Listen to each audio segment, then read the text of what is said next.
Rourkela RMC commissioner ପଦବୀରେ ନୂଆକରି ଆସିଥିବା ଆଇଏଏସ୍ ଅଫିସର ଶ୍ରୀଯୁକ୍ତ ଆଶୁତୋଷ କୁଲକର୍ଣ୍ଣୀ ସାର୍ ମହୋଦୟଙ୍କୁ ଭେଟିଥିଲେ ଆନ୍ତର୍ଜାତୀୟ ମାନବାଧିକାର ବାହିନୀର ସଦସ୍ୟଗଣ।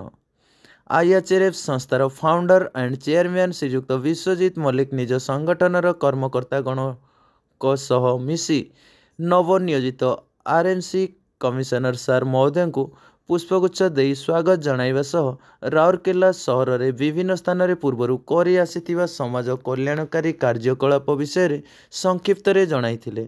ଏହାପରେ ଆଗାମୀ ଭବିଷ୍ୟତରେ କିପରି ସମ୍ପୂର୍ଣ୍ଣ ନିଷ୍ଠା ଓ ନିଃସ୍ୱାର୍ଥପରତା ସହିତ ସମାଜର ଗରିବ ଅସହାୟ ଓ ନିରୀହ ଦଳିତ ଲୋକଙ୍କୁ ସମ୍ପୂର୍ଣ୍ଣ ସାହାଯ୍ୟ ସହଯୋଗ କରିପାରିବେ ଓ ନିର୍ଭୟରେ ଅନ୍ୟାୟ ଅସତ୍ୟ ବିରୁଦ୍ଧରେ ସ୍ୱର ଉତ୍ତୋଳନ କରି ପ୍ରକୃତ ସମାଜ ସେବା କାର୍ଯ୍ୟରେ ସଂଗଠନର ସମସ୍ତ କର୍ମକର୍ତ୍ତାଗଣଙ୍କୁ ନିୟୋଜିତ କରାଇ ସମଗ୍ର ରାଉରକେଲା ସହରରେ ଏକ ସ୍ୱଚ୍ଛ ଓ ସଚ୍ଚୋଟତାର ସହର ଆମ ଏହି ରାଉରକେଲା ସହର ବୋଲି ଏକ ନୂତନ ଦିଗ୍ଦର୍ଶନ ସୃଷ୍ଟି କରିପାରିବେ ସେ ବିଷୟରେ ଶ୍ରୀଯୁକ୍ତ ମଲ୍ଲିକ ଆଲୋଚନା କରିଥିଲେ।